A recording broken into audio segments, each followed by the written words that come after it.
Give Yes, me one indeed. second.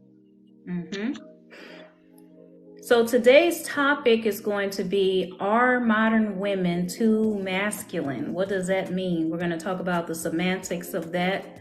We're going to talk about the epigenetic aspect of it, the cultural aspect, the psychoanalytical aspect, and some of the questions and assumptions we've heard thrown out there. This is a topic that both I and Fatal Pros have addressed on our platforms, and so we thought it would be a good idea to talk about it together.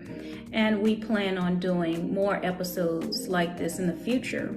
And so this is more of a, casual type of candid live we're going to do today. It's not too formal, however, we do have a format and we will open it up for questions, and I'll be looking at you guys' questions and responding back and forth. So, but yeah, share this and we'll get started soon. Sounds good. All right, you ready? Yes, yes. Okay, let's roll. Okay, so let me ask you, Fatal Pros, and you guys can also chime in.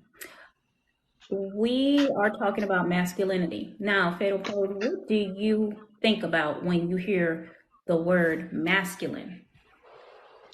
So I think about traditional masculine values first. So Mm-hmm. like strength, Mm-hmm. assertiveness, Mm-hmm. independence, leadership comes to mind. And I think that there are some things that are kind of baked into those assumptions. Yeah. Um, then so I think of then I think about toxic masculinity, Mm-hmm. how those values, because they're westernized values, assertiveness quickly turns into aggressiveness. The need to be independent often comes at the expense of community. So a lot of times we want to be individuals so bad that we ignore everyone else around us. I think that sometimes the leadership that we practice can be a very self-centered leadership, not based in the needs of the people around us, but based in ego. Yeah. And then the need to prove yourself a man in a society that can be, it was founded in violence, um, can also lead you down some very dangerous paths sometimes. So, for example, men that try to prove themselves as men, they might drink more because they want to outdrink the other man that's around them, or Yeah. they might participate in more dangerous activities. Mm-hmm. Um, Healthy masculinity, on the other side, is more so practicing emotional intelligence, right? It's Mm-hmm. being the appropriate man in that setting, being a gentleman. Mm-hmm. And the analogy that I use is the way we can kind of conceptualize masculinity in the States is it's like we're always on the battlefield, right? And Mm-hmm. sometimes that's needed. If you are actually on a battlefield, when you're barking orders, you may sound like you're a drill sergeant because you're yelling over, gunfire. But if Mm-hmm. that's not the case, if you're in your home, you no longer need to be a drill sergeant.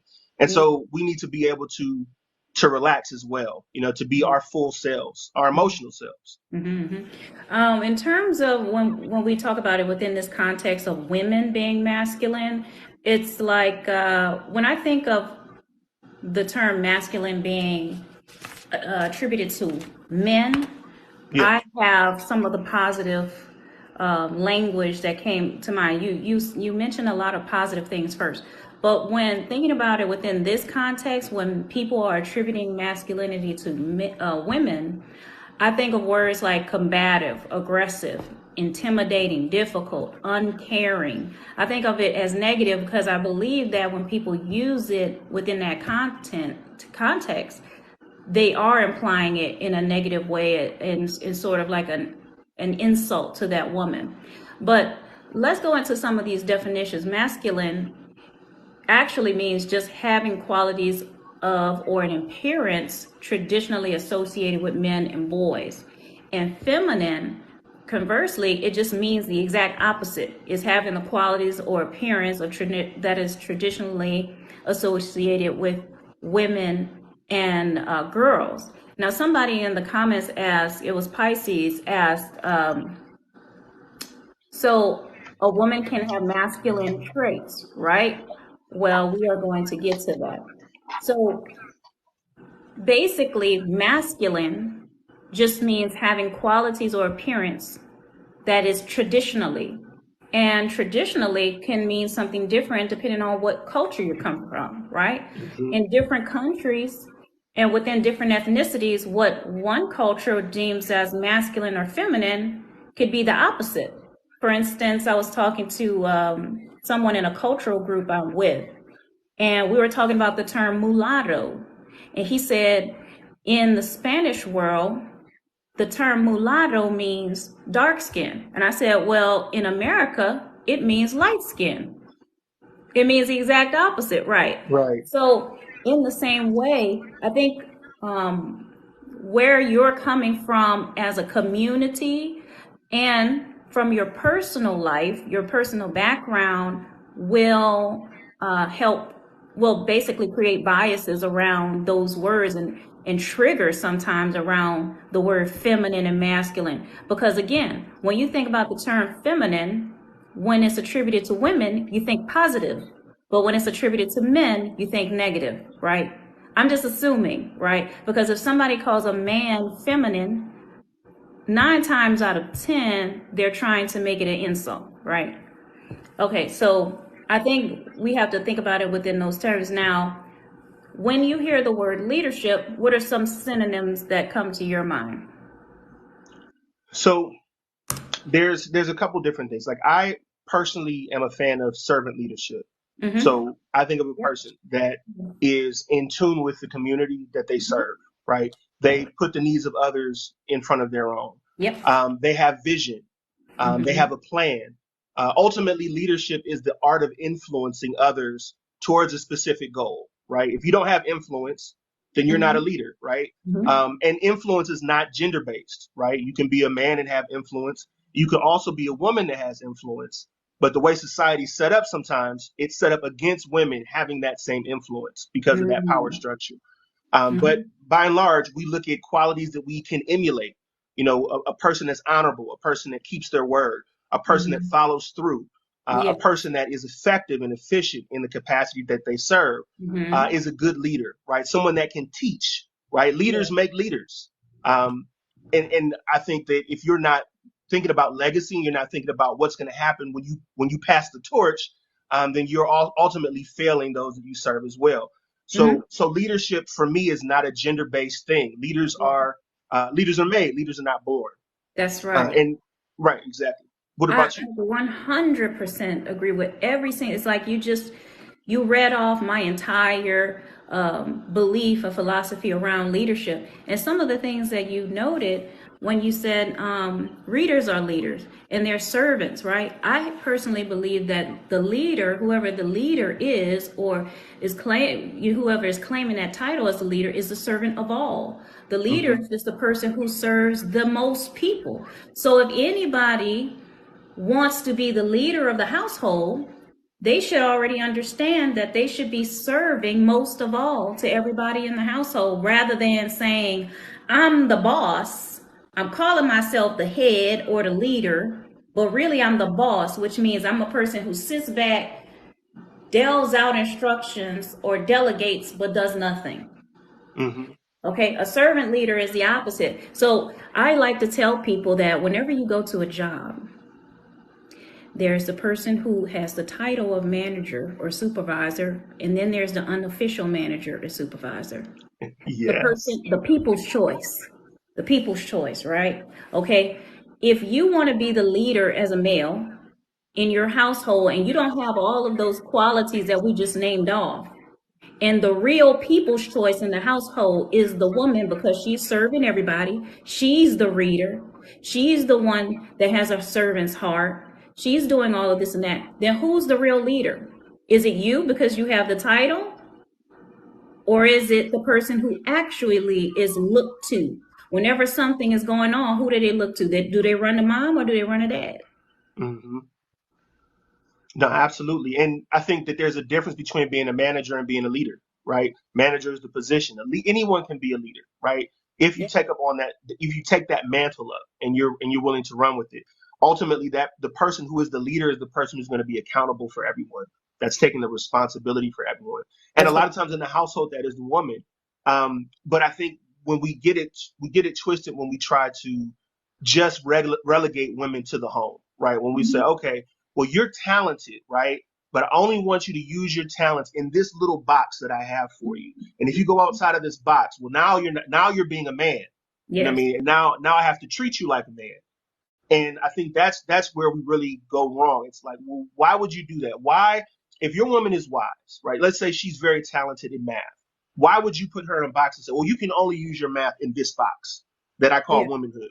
And if you go outside that box, oh no, that's just not gonna work. You can't be an accountant. You can't be a CEO. You Yeah. can just, balance the books in the home while I make the money. And I Mm-hmm. think that part of the reason that no longer works, among others, is Mm-hmm. in America, we're no longer a industrial based society. We are a Mm-hmm. service based society. So Mm-hmm. when most jobs that were available were just, quote unquote back-breaking factory work, that might have been, even though women could definitely do that work as well, Mm-hmm. it may have lended to more of that masculine, ooh, let me pull up my sleeves True. and go to work and take Mm-hmm. my metal lunchbox with my Mm-hmm. helmet. But now that, we live in a service-based economy, a man and a woman could have the same job, and women can outpace men in that way. So if the conditions change for provision, if the provision needs to be different and the protection needs to be different, then men need to evolve to go along with that different protection. The problem is you're trying to provide a 1945 protection in a 2023 economy, and that doesn't work. I 100% agree. I like when you said earlier that leaders are made, not born. So they're Hmm. not assigned by gender. It's who steps up to the plate, I believe. Who is the person who is most able and willing to lead in that servanthood type of role? But the definition is the person who leads or commands a group. That's what a leader is by Webster. Okay. Now, finally, the last word I want to bring up is submissive. Oh boy. Okay. So okay. Mm-hmm. Oh, now the definition is ready to conform to the authority or will of others meekly and obediently. Okay. That is there, there's so much to that word, and I think that a lot of times the word submissive gets interjected into this conversation because of the biblical sense. Like Mm-hmm. we say, oh well, a woman's supposed to submit to her husband. What we overlook though, or what's often overlooked in those pseudo sermons, is that the man also has to submit to the woman, right? If you're Yeah. going to talk about Jesus, right? Jesus actually They submitted to the submit church to before the one to church another. Yeah. submitted to Jesus, and he was going to give his life. He gave Mm-hmm. his life for the church, right? What does that mean? Does that mean that, oh, he just jumped in front of a bullet, or does that mean that he's living Moving. everything that he did throughout his entire ministry was for the Yes. church, right? And if Yes. you establish that type of submission to the people that you serve, then that can be reciprocated in energy. Like, oh, this is a leader. I can follow this person because they also know me and are also following along with what I'm doing, right? Yes. But we get into a one-sided, just like, and if for the Christians that are listening, if you have a path, people that like to quote scripture out of context and just Yes. focus on one passage that they like, we Mm-hmm. just focus on female submission and we don't focus on the responsibilities that men have to fulfill that submission as well. And that's if you agree with that, right? But I think ultimately what you said was it's the obedience part, right? And what type of we want uh, a lot of men that at least talk on this platform want a form of blind obedience, right? I want you Mm-hmm. to be obedient to me, even if I'm about to walk off a cliff. No, don't. Exactly. I'm the man. You're supposed to just follow me, and that's just not healthy, right? And that hasn't been functional either. But what are your thoughts? So, we can go on a whole diatribe about the context and certain words in scripture and what they really actually mean, and different, uh, descriptions of interpretations of that. For me, I come to an understanding that submission really means within that context cooperation. But aside from that, some of the synonyms I found for submission is passive, obedient, and backing down. Good Ooh, question. Yes, that's in there. And when we're talking about synonyms, let me go over a few others. For masculine, there was the word macho, manly. Then there was muscular, bold, and strong. See, the bold and strong is positive, but macho can be viewed as something like toxic masculinity. And then feminine, some of those were ladylike, soft, refined, graceful. Again, one of those words, soft, when attributed to a woman is good, attributed to a man is bad, right? In Right. American society. Hey guys, and then leader, master, lord, ruler, boss. Those are some of the words that were associated with that. So I just believe that depending on your background, how that word was used in your community or within your household is kind of shapes whether what triggers or what is that is associated within your brain. But I think that it's important that we understand that not everybody thinks about a word the same way that we do. So when somebody It's says true. something like submissive, you may think they're trying to say you need to be weak and passive, when really they mean cooperate. You know, that's why it's important to ask, well, can you clarify what you mean when you say that word? What do you mean when you Right. submit? What does that mean to you? Right. So I think that's important. Now I want to toss it to you before we go into the next part. I'm going to go into the some of the biological, psychoanalytical, and social reasons why masculinity occurs and how it's interpreted. But I want to throw it to you first and let you ask some of the questions that you've been hearing around this topic. No, absolutely. So I wanted to ask you, like, what would make, what do you think would make a man say a woman is too masculine? Because I think that gets thrown out around a lot as an insult. What would make a man say that? And like, would they be right or wrong if they say, "Hey, you're being too masculine"? Do you think that's a right thing to say, or do you think it's incorrect? I think that they're using the wrong words to describe, to articulate what they really think. I think that they're using the term masculine when they really want to say combative or aggressive. Whenever I hear this word thrown out, it's usually within that context. She is being too combative or too difficult or uncaring, callous. And instead of using those other words or phraseology, they just blanket everything with masculine.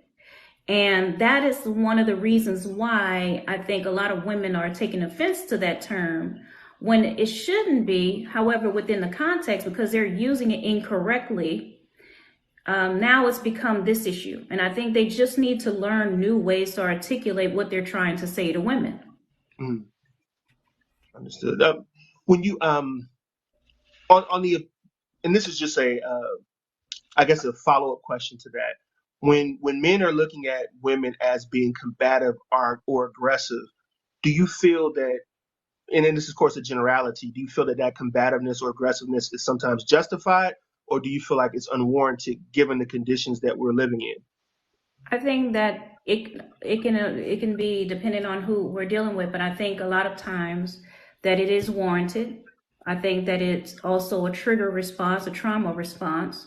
Mm, Um, when people feel attacked and they have gone through that in the past and they have resolved within themselves, I will never let this happen to me again.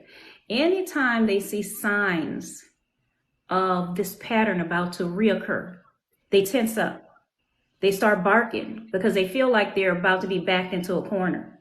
So mm, sometimes the aggressive um, response that people get, that reactive knee-jerk reaction that people get from women, is a trauma response from what they've dealt with in the past. And so you're calling her a name, not understanding where she's coming from. And then sometimes, especially depending on what, you don't know where this woman's life has been. You don't know what the women have been through in her family, the things that she's witnessed, and all of that. Um, when you're dealing with her, you are you're looking at a lot of things that don't have anything to do with you. mm. And so she's just lashing out based on that. And sometimes she's just being the type of woman that she's always needed to be in her world, right? And outside of that world, it's just almost like you know how there's people who look like us or all around the world, but they come into our community and we're like, we don't do that here. Right. Well, why do you guys do that way? That's offensive to me, right? Sometimes when we are coming into these new relationships with different people, they don't know what we've gone through, what we've witnessed, who we had to be in our lives, and now we get categorized based on what they think we are, and you don't really know me, right? Take the time to understand people, and I think that sometimes we try to categorize people instead of trying to get to know them. That's peace. Mm-hmm. If I could ask another question, I just wanted to, and we touched on this as far as like what qualities are a good leader. So I think we talked about some of that, but I Mm-hmm. wanted to, I guess, a follow up question to that. Um, do you feel like being a good leader enhances a man's masculinity to where he is now more of a man because of his leadership qualities? And likewise, do you feel like being a good leader or exhibiting those qualities diminishes a woman's femininity, or rather, she's now less of a woman because she's a leader, or at least viewed that way? And if so, why so? No, I think that within the framework of husband and wife, whether they have kids or not, life happens, problems occur, and that is an opportunity for a hero to arise, a leader. This is the time where your uniqueness shows. We can both be leaders. So if there's a financial problem that happens and I'm better at money, I can stand up and be the hero or the leader in that situation. Whereas if something blows up in the kitchen and you're good at fixing things, you can be the rescuer. So I think that instead of assigning leader to one person, we can co-lead together, respecting one another for each other's differences and uniqueness, and not trying to push other people down. Um, and absolutely not. I don't think that a woman's femininity suffers. I think that it could take a back seat if she is forced to take on the burden all on her own. Now, let's say for instance, the guy leaves. Okay, the mom has to step up and she has to do a lot of things because he's gone. But what if that man gets sick? What if he Mm, loses a limb, loses a job? She still has to stand up. Now, do you call that woman masculine because she has had to pull the family together, work two jobs, and take on a lot because her husband is sick? No, you're not going to demonize this woman. But why is a woman demonized and called masculine in an insulting way because a man leaves her with the responsibility of the children and everything on her own? that's so profound, and I love the way other like adjectives are coming out for leader. Like you said, that leaders are problem solvers, that they're rescuers, right? And a Mhm. lot of times that's how leaders are created. They're created in the midst of that fire, that crucible, that Mhm. controversy, and then they Mhm. emerge as the one that really works to solve that problem. Everyone else is looking at the other person. What are you going to do? And the leader steps forward. So I think that's beautiful. Mhm. And it doesn't, like I said, it doesn't matter if a man or woman does it. Does a problem have a gender? Is the problem male or female? No, Then why does the solution need to be male or female if that's the case? And I I think love that that. that point you brought up was so beautiful. Um, Mhm. so, and you said this in your video. I thought this was very profound. Mhm. Um, when you talked about modern women versus modern men, right? Um, and you asked the question: Are modern women too masculine, or are modern men too immature? Right. So my question is like, what do you feel is preventing modern men from becoming better leaders in the home and in the community, and really, what's the source of that immaturity?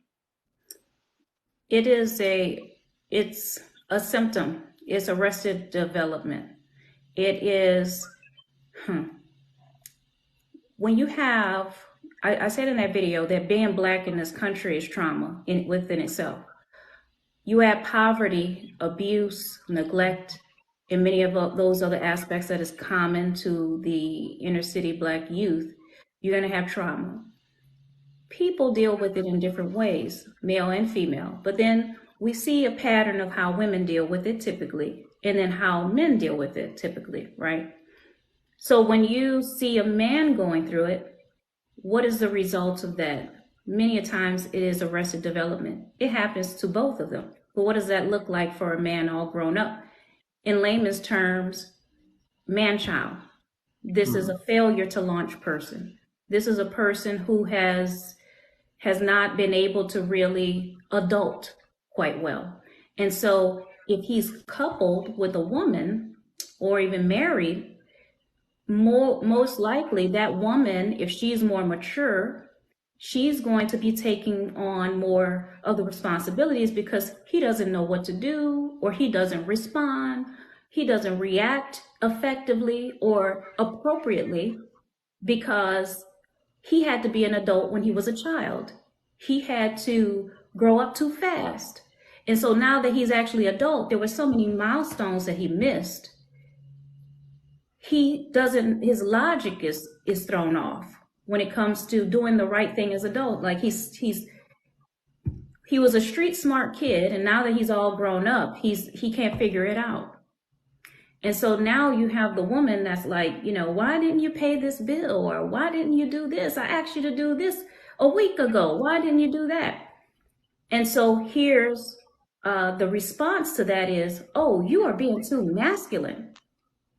But really what she's doing, she's parenting him. She's being his mother. So in fact, she's not being masculine. She's being more motherly because apparently his mother did not do her job or finish her job. And that may be because she had arrested development. She may have had to work all the time, but regardless of the reason why, she wasn't there. And he had to take on more than what he should. And now he's a man-child, and his wife or girlfriend is now treating him like her son. That's a powerful analysis. I'm going to yield back to you because I know there were some things you wanted to get into. Yeah. No, that was great questioning. So I wanted to talk about just a few things really briefly. First of all, epigenetics is the study of how we evolve, basically. And I just wanted to put it out there. Men and women have both male and female traits, like through and through. It's not even a reserve to one part of the brain. It's like all over. So because of inheritance and genealogy, and it's so crazy, and there's a lot of it that we still don't understand. For that reason, in some ways, we act more masculine or feminine. And if you think about it as like the 5 love language, right? You know how in the 5 love languages, you have all 5, but just at different levels? Okay. In the same way, every woman has male tendencies or some type of what's called masculine tendencies, but at different levels for different aspects of life. And then the same thing with men. Let's say, for instance, you have me, like for instance, an ultra feminine presenting woman. However, I can be very bold and outspoken, and some people think that's aggressive, like a man. Or you might have a guy who loves to go to the gym and he works out, very macho looking. However, he's an intellectual. He likes to read a lot. So we have both. So let's not, where we see an imbalance, that may be more due to how we had to grow up and what role we have to play in our lives. Okay. Now, and then the other part is the childhood. Remember in the scenario I used when I talked about the male growing up into the man-child, what creates this is him having to grow up too fast, having to take on responsibilities. When he was supposed to be a child, he was taking on adult responsibilities. In the same way, let's say that you have a young woman, she's growing up without her mom being present or without her dad. Now she's the oldest girl. What do you think she has to do? She has to cook, for her siblings. She has to play the mom role. Mom has to do two jobs, or mom wasn't together, so she had to step up and nurture. She had to clean, cook, wash, bring the kids to school, dress herself. She couldn't even be mothered. She had to be the mother. Okay, and so what do we see as a result of this? It is a woman who's always looking to be somebody's mom. And so she finds a broken man who has arrested development, who hasn't launched, who hasn't, worked out a lot of his issues. And now she's here to fix and parent him. And then we call her masculine because she's paying his bills. She's telling him what to do and all of this, right? So that's something else to consider. And then finally on that part, the cultural norms. In some cultures, it is normal for a woman to take a more aggressive or leadership role because why? Maybe in their culture, the men go off to hunt every day, and so she has to run the household. Or maybe they go off to war often, or they do whatever. But the point is that it's cultural. So if you want to ask why are Black women in particular, why are they more masculine? Well, you need to ask, why is it that within the Black community, women have to be more masculine? What's going on there? Where's the imbalance? Where's the cycle? Right? So if you're not seeing it as prevalent in the white communities or in the Asian communities, that's because there's something that is happening different in the Black community that is not there in theirs. Okay? And if it's normal for Black women to be that way in the Black community, this is what the girls see. And they are just not only biologically, but they are culturally assimilating to what's normal for them within their household and within their family. So if you have a family that has a big background in lots of trauma, severe trauma, you're going to have a lot of males that have arrested development, and most of the females in that family are going to be the nurturers who had to step up and take over everything. And their daughters grow up seeing that, and they're like, this is what it means to be a woman, to step up for the man, take care of everything, hold the family down, and don't expect much from him, because look at their examples.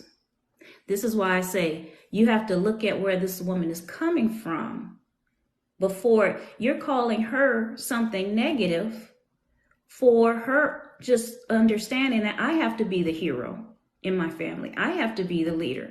She's just doing what she thinks is right. And you're saying something's wrong with that. You're not supposed to be that way. Well, this is all I know how to be. So those are some things I just wanted to point out. No, absolutely. And I think that the when we try to pigeonhole people, right, human beings, into fixed traits based on whatever, based on their race, based on their gender, based on where they grew up, their economic class, we do them and ourselves a disservice. And it can get very silly very quickly. My daughter, my youngest daughter, she's like, teenager transitioning into her 20s. And there was she's got I just get, she's on social media, and there was a young man who was trying to heckle her. I guess he was trying to get in her inbox, and wasn't getting the reaction that he thought. And he threw out an insult. He's like, "You look like a chess player." And I don't think it was the flex he thought it was. Like, what he was trying to say was, you look like a man, right? He associated chess player with man, right? And because she was wearing glasses, he's like, oh, you look nerdy. But what it really is you don't actually value, you don't know what it takes to play chess. You probably never played chess yourself. Otherwise, you would know that chess doesn't, there's no gender basis on being a chess player. But because we have these stereotypes baked into the way we think, and the way we've been conditioned since boyhood, since childhood, we make these very vast assumptions about how people should function in certain roles. Yeah, so true. That's a really unique spin. Chess player, that's a new one. But I think it's a good time now to ask the audience some questions. I know you have some and I have some. One of my questions is, and these did not come from me. Let me just say that these are things I found online. Um, are Black women proud to be masculine? Someone said Black women are the only women that are proud to be masculine. What do you guys think? Let's look at some of these comments. Let's go down. What was it? Robert says, absent males not knowing what a man looked like. I think he's talking about when we were saying, where does it come from? Zia says, that's the kind of woman, that kind of woman is a treasure. Dave says, toxic is becoming the new norm. Crown says, I'm proud to be me. I only heard it described as masculine on social media. Robert says, it appears they are. And who was it that said that? Crown says, I'm proud to be me, and I only heard it was masculine on social media. She's proud to be her. So you're saying that her being the strong or independent person that she is masculine, but she's saying, I'm proud to be that. If you want to call it masculine, then call it masculine, but I'm proud to be independent and strong, because that's what I think that word means for me. Again, this is why I think people need to use other words, expand their vocabulary. No, absolutely. And I think that calling someone masculine, right, is Mm-hmm. not it's not the flex that you think it is, right? When you're calling someone masculine, you say, "Oh, you're trying to be the man." Mm-hmm. But then you have to ask the question, what does it mean to be a man? Or what does it mean to be masculine in society? And when you start to ask those questions, you'll find out that a lot of that reflects on your inadequacies and not hers. Right? It's because that you're not in that role, or men in general aren't in that role, and that's why women are in that role. If that's what you prescribe to, right? Mm-hmm. Mm-hmm. Or you'll also learn that the very same people that you say that you're protecting, when are the very same people you're hurting with those norms. Your mother, your sister, your daughters, right? And we teach very different things to our daughters than Mm-hmm. we project to the rest of the world. You need to find a man who's going to lead you. Don't trust these men. It's like, That's a whole other podcast. That's a whole other live. That is so true. mhm. Um, Forever Student, I like that name. She says, Black women are proud to get the job done. If that's masculine, so be it.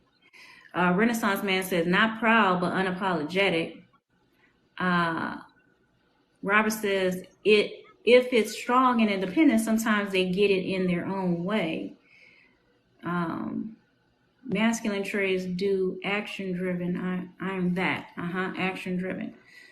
So, yes, that is so true. Okay. What's one of the questions you have, Fatal Pros? So I wanted to ask the audience, do you think, and this is specifically for, regarding Black women, because that's just where I come from, but it could be answered in different ways as well. But do you think seeing Black women, as masculine in particular, leads to increased violence and disrespect? Why or why not? That's to the audience. Robert, he said, the Black community is saturated to the extent of where do you start? Crown says weaker men tend to be intimidated by a woman's strength and ability to stand alone if needed. Renaissance Man says definitely. So I think Mhm. he's answering your question that yes, that's true Right. from what he's seen. Um, you guys can continue to answer that question. I have another one. Are white women more submissive, and why? Ooh, that's a good one. Are white I'm women interested. more submissive? I think these two questions go together, by the way. Uh, Crown said no. Sue over the Bay says, I think since white women historically have been told to stay quiet or else by white men, they project. That's true. That unto other women. That's correct. Right. You know what's so funny is that they're applauding white women for shutting up and doing what they're told. Mm-hmm. I saw somebody on TikTok, they made a video and they said, I was always told to be quiet to keep the peace. And then I realized whose peace I was keeping. I love that. I love that quote. I think that both these questions are rooted in the slavery, the chattel slavery experience in America, Mm-hmm. where black women were never allowed that femininity, the quote unquote femininity of white women, that I'm going to put you on this pedestal and put you behind a glass box that you can't be touched. Um, and because of that, the tendency to do violence anyways towards black women becomes an excuse, much like for black people it's like, oh well, you don't feel pain as much, right? Because the underlying is, oh, you're not as human, so you don't feel pain like we do. And the same thing goes for black women. It's like, oh, you're more masculine than other women, so then you can take more, right?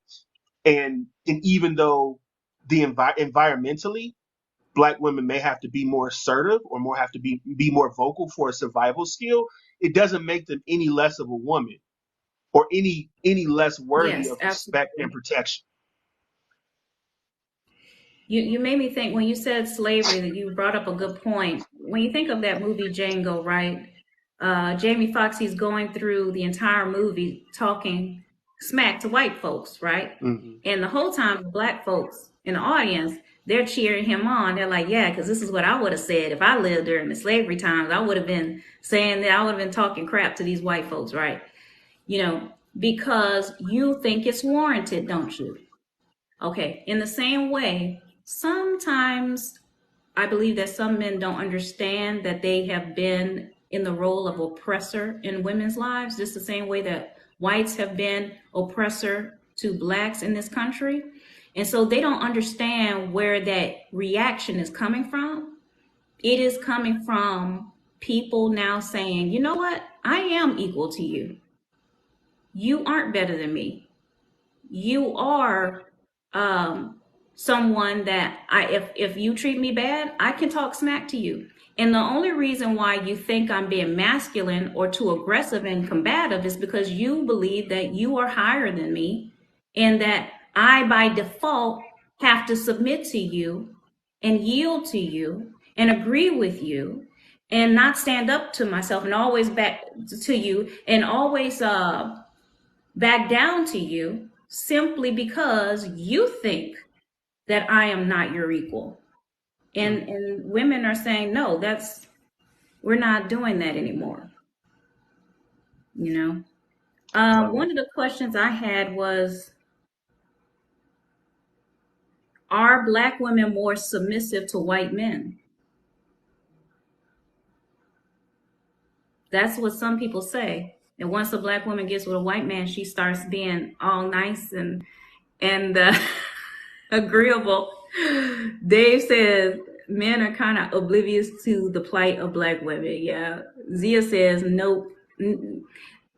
Sour and Sweet says yes, I was when I had a white man. Can you tell us why, Sour and Sweet? Renaissance Man says that's why so many women are alone and unmarried. Yeah. I think that some people would rather be alone and unmarried if they have to deal with that type of attitude, Right. you know. That's Uh, a powerful question. I feel like, as far as tolerance, of what a black woman would tolerate before she leaves, I think black women on large tolerate more from black men. Like, yeah. by the time if they go outside of the by that time standards are like, and if you don't meet those standards, then yeah. But that's just what, from my observation. I don't know. I have a little a different kind of spin and angle to take on. Sour Sweet answer. She said he took the role of wanting to be the leader without me even asking. And that's the point that I want to make when it comes to dealing with a white man versus a black man. Okay, let's be real. We are not talking about a white man versus a black man per se. We're really talking about the difference in their pocket size because a man who has more money not always, tends to take some of those burdens that a lot of Black women have off, which is mostly financial. Okay, just being real. So, with that being said, a lot of people's problems are financial these days, right?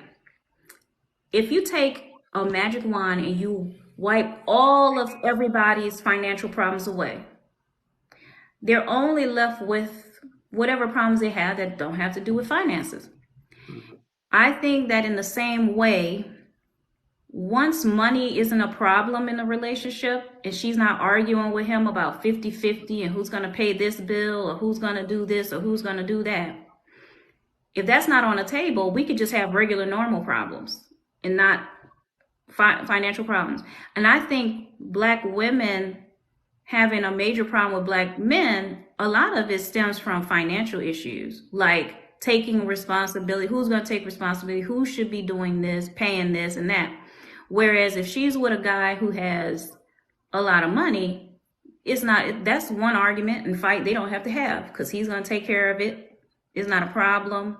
And now we could just talk about other things we have issues with. That's just one thing I think is a major issue. Because when you talk about this stuff, a lot of times underneath it is about money. Mm-hmm. Like it's about money, masculine, or you're being masculine, blah, blah, blah. Well, I'm paying the bill, blah, blah, blah, blah. Well, why should I have to pay the bill? It's always going to lead there to money, right? So I think that's one of the major issues. Because if you were with a white guy and he's also suffering financially, I think you're going to have the same kind of struggles, you know.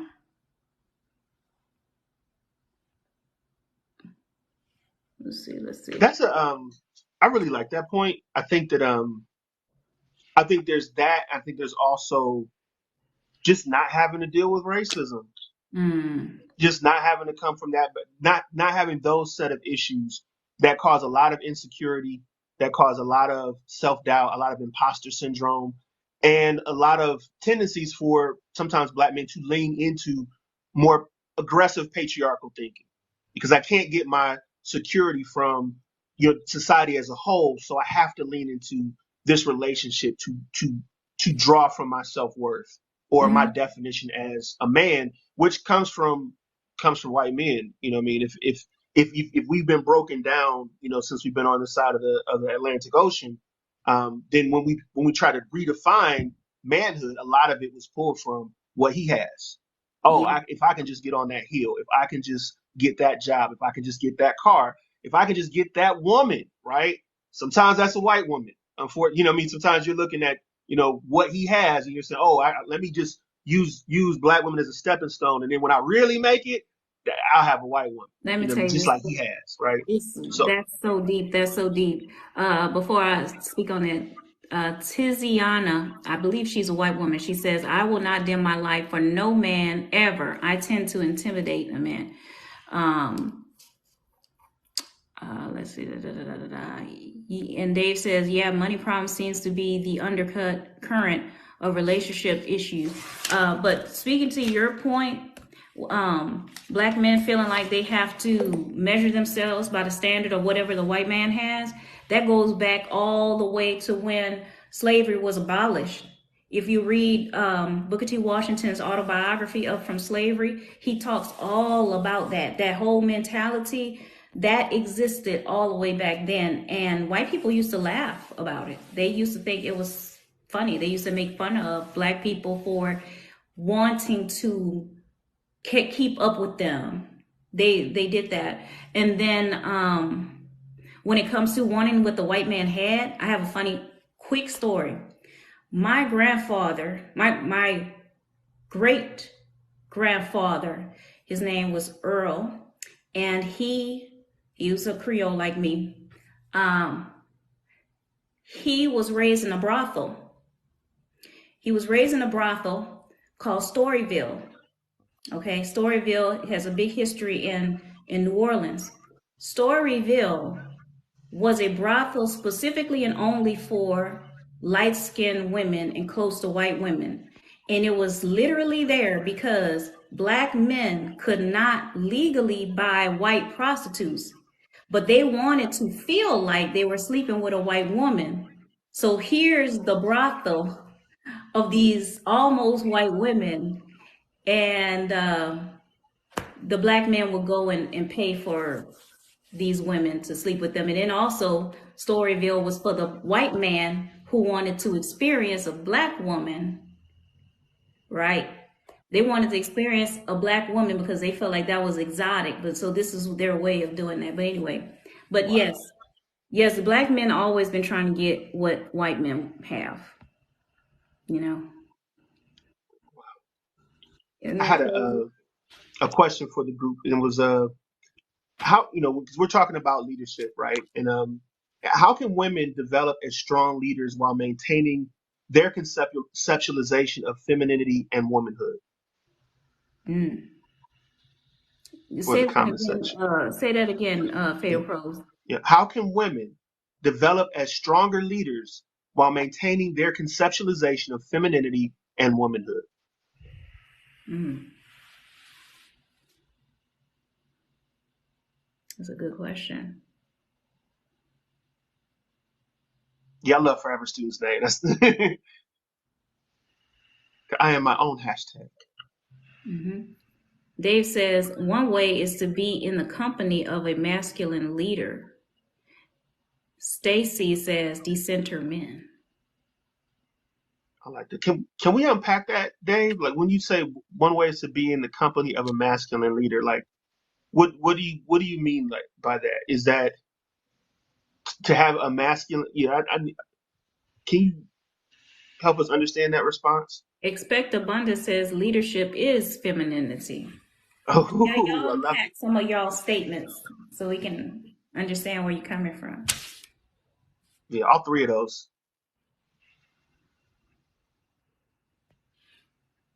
We have to know first that it starts with biology, psychology, and sociology. Forever Hmm. student. And we did touch on that about, the prevalence of it being in the black community is probably has a lot to do with environmental, is survival mode. Hmm. Yeah, survival mode is a mug. Hmm. So wait, Femininity is not a list of muted traits. Oh, I like that. I like that. That should be a video. yeah, absolutely. That's a whole nother live. Let's get into it. I wanted to go to my next question. Is submission the result of provision? Because a lot of people assert that if you provide, then I will submit. If you're not going to provide, I'm not going to submit. And another question that is similar to that is masculinity, the way that it's being used, the result of not being protected? A lot of women say that. I'm only masculine, as you say, because who's here protecting me? Right. Okay. Dave says a woman will match a masculine man with femininity. Most men, I see what he's saying. Most men don't know how to make a woman swoon. So what he's saying when he said that, he meant if a woman wants to maintain her femininity and still lead, she just needs to be around a masculine man because when he's masculine, she's automatically going to balance that out with femininity and it's going to stay balanced. Regardless of if she's doing leadership, she could be doing leadership, but she got that masculine man at home who is going to balance her out. So I like that. Expect Abundance says the story that men write about women. Forever Student says being a woman is a social construct, not biology. If one feels that feminine is a woman trait, that's a good point. Again, it's all cultural. What is the social norm? Okay, good. So what do y'all think when I said, is submission the result of provision? Do you think guys think like if more black men could provide the way that black women want them to, would they be more submissive? And would they be more submissive if they felt protected by black men? Said yes, I said it says yes to both.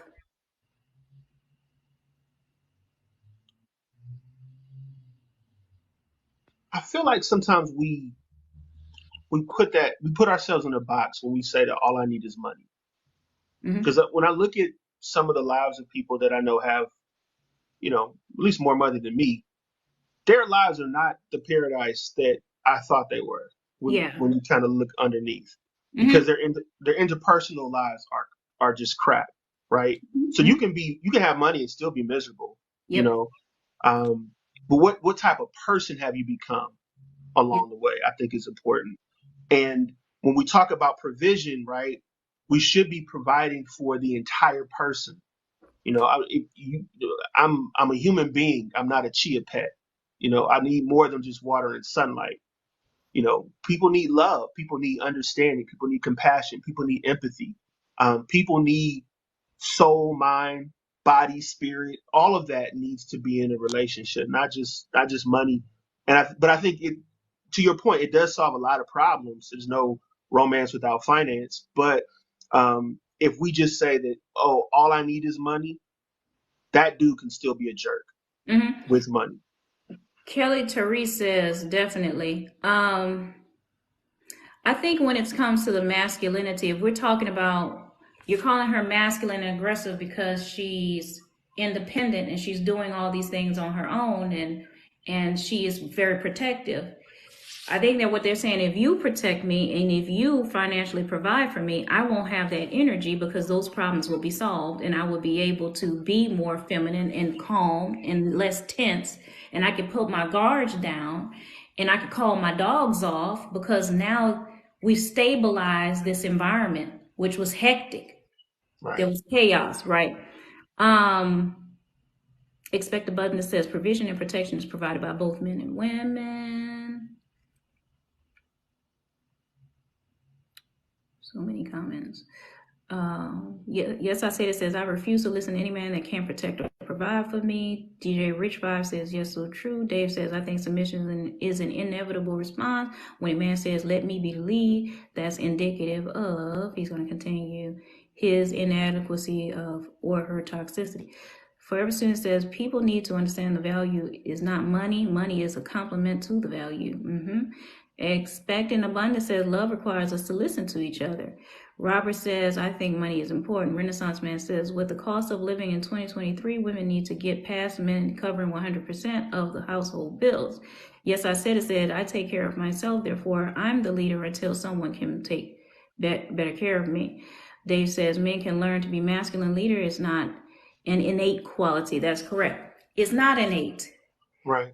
It's not innate.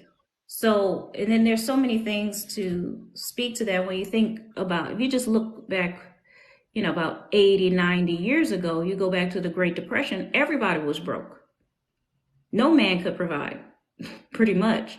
So, if you want to look at it that way, you still have women submitting and following their husband's lead, even though he couldn't provide as much, right? So, that's something to consider. But another point is Fatal Prose. I think that when we tell men, you provide and you protect, then I'll be your dream woman. Does that kind of play into the societal role or mold that men feel pressure to be in? Like, okay, if I want to have a submissive woman or a woman really love me or respect me, I got to make X amount of money and I gotta be this big tough guy.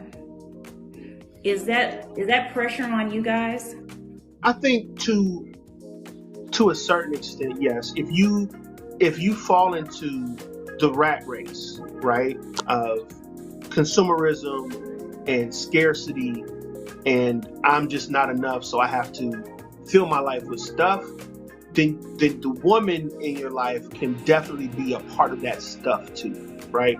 What I would say is a more healthy way to look at that is look at who you want to be as a man, period. Right? So any woman that comes in my life, whether it be, casual, whether it be business relationship, whether it be intimate relationship, there's a baseline level of respect that I'm going to give you because of who I am.